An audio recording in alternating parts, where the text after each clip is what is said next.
열린교회 성도 여러분 안녕하세요. 7월 22일 매일 성경 묵상 함께 하겠습니다. 오늘 묵상할 말씀은 요한계시록 14장 14절에서 20절의 말씀입니다. 함께 읽겠습니다. 또 내가 보니 흰 구름이 있고 구름 위에 인자와 같은 이가 앉으셨는데 그 머리에는 금 면류관이 있고 그 손에는 예리한 낯을 가졌더라. 또 다른 천사가 성전으로부터 나와 구름 위에 앉은 이를 향하여 큰 음성으로 외쳐 이르되 당신의 낯을 휘둘러 거두소서. 땅의 곡식이 다 익어 거둘 때가 이르렀음이니이다 하니 구름 위에 앉으신 이가 낯을 땅에 휘두르매 땅의 곡식이 거두어지니라. 또 다른 천사가 하늘에 있는 성전에서 나오는데 역시 예리한 낯을 가졌더라. 또 불을 다스리는 다른 천사가 제단으로부터 나와 예리한 낯 가진 자를 향하여 큰 음성으로 불러 이르되 내 예리한 낯을 휘둘러 땅의 포도송이를 거두라. 그 포도가 익었느니라 하더라.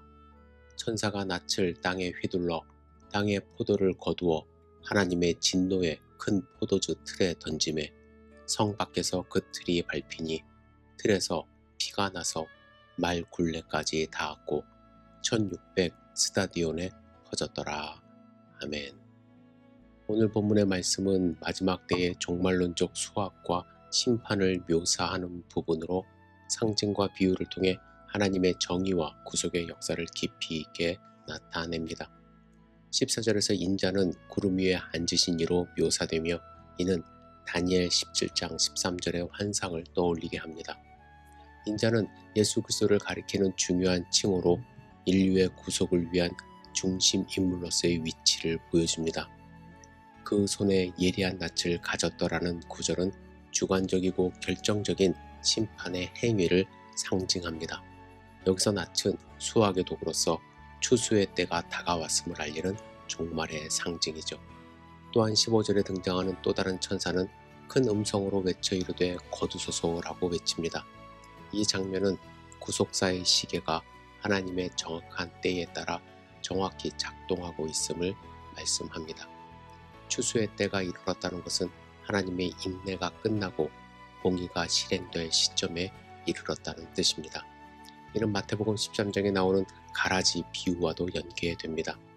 구원받은 자들의 수확은 하나님 나라의 확장을 의미하며 신자들은 그 구원의 날을 소망하며 현재의 고난 속에서도 신실함을 지켜야 합니다. 이처럼 인자의 수확은 단순한 종말론적 무서움이 아니라 구원의 완성과 희망을 품은 사건입니다. 성도는 이 수확의 날을 두려움보다는 기대로 기다리며 날마다 성결과 믿음의 삶을 통해 그날을 준비해야 할 것입니다.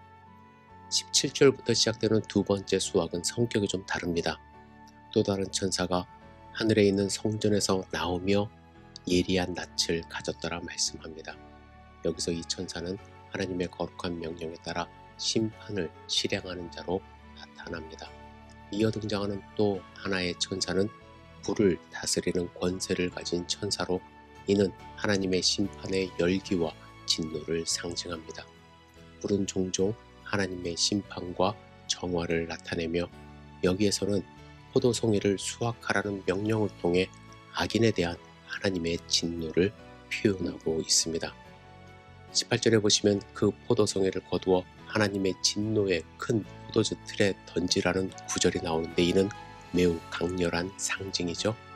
진노의 큰 포도주 틀은 하나님의 무서운 심판을 의미하며 죄에 대한 하나님의 분노가 피할 수 없는 현실로 임하고 있음을 보여줍니다. 이는 이사야 63장 3절에서 메시아가 진노의 포도주 틀을 밟는 장면과도 연결되며 하나님의 공의가 단호하게 이루어진다는 것을 상기시킵니다. 이 심판은 단지 외적 파괴나 처벌이 아니라 하나님과의 관계 안에서 이루어지는 도덕적, 영적 정리입니다. 죄를 경홀히 여기거나 회개하지 않은 자들에게 이 진노의 틀이 피할 수 없는 심판의 현실로 다가옵니다. 그러나 회개하는 자에게는 아직 은혜의 문이 열려 있다는 사실도 함께 알게 하십니다. 19절과 20절은 매우 생생한 심판의 장면을 묘사하고 있습니다. 천사가 낯을 휘둘러 땅의 포도를 거두어 진노의 틀에 던집니다. 이 틀은 성 밖에 설치되어 있으며 틀에서 피가 나서 말 굴레까지 닿았고 1600 스타디온에 퍼졌다고 말씀하고 있습니다. 여기서 성 밖은 희생과 저주의 장소로 예수님이 십자가를 지신 골고다 언덕을 떠올리게 합니다. 또한 성 안은 하나님의 임재가 있는 거룩한 장소이지만 성 밖은 심판과 멸망이 있는 자리로 말씀하시는 것입니다. 1600 스타디온은 약 300km에 해당하는 거리로 이 상징은 하나님의 심판이 국소적이지 않고 온 세상을 향해 철저하게 이루어진다는 점을 상징하고 있습니다. 피가 말의 굴레까지 닿았다는 표현은 심판의 강도와 철저함을 강조하는 것으로 이는 상징적인 과정법을 통해 하나님의 공의가 결코 가볍지 않다라는 사실을 선포하고 있습니다. 이 장면은 성경 전체에서 반복되는 경고와 연결됩니다. 예레미야 25장과 요엘 3장의 포도주 틀 심판과 동일한 메시지를 주고 있습니다. 여러분, 하나님은 오래 참으시지만 결국 거룩한 분노로 심판하시며 그 심판은 불의와 거짓을 결코 용납하지 않으십니다. 우리 믿는 자들은 이 본문을 통해서 하나님의 공의를 두려워하면서도 동시에 구속사의 중심에 계신 예수 그리스도의 은혜를 소망해야 할 것입니다. 오늘 우리가 함께 읽은 본문은 두 가지 수학, 곧 구원의 수학과 심판의 수학을 통해 하나님의 구속사와 공의가 함께 이루어짐을 나타내고 있습니다. 인자의 낯은 구속의 은혜를 상징하고 천사의 낯은 거부된 자들에게 임하는 진노의 실제를 나타내고 있습니다. 이 말씀은 우리들에게 종말의 날을 경건함과 두려움으로 준비하며 날마다 회개와 믿음의 삶으로 주 앞에 서 있어야 함을 권면하고 있습니다. 우리는 아직 은혜의 시대에 살고 있습니다. 따라서 이 은혜 안에 거하기 위해 날마다 자신을 돌아보고 하나님의 말씀 안에 뿌리 내려야 함을 말씀을 통해서 우리는 배워야 할 것입니다. 여러분, 하나님의 심판의 날은 올 것입니다.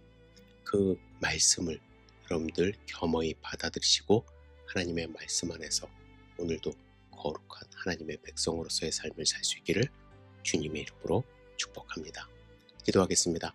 사랑과 은혜가 충만하신 아버지 하나님, 오늘 하루의 삶을 온전히 주님 앞에 드리며 살기를 원합니다. 우리를 지켜주시고 마지막 때에 하나님의 심판을 두려워하고 무서워만 하지 않고 겸허히 받아들이고 기다리는 자세로 하루하루 살아갈 수 있도록 인도하여 주시옵소서. 오늘 하루의 삶을 온전히 주님께 의지하며 드립니다. 예수님의 이름으로 기도드렸사옵나이다. 아멘.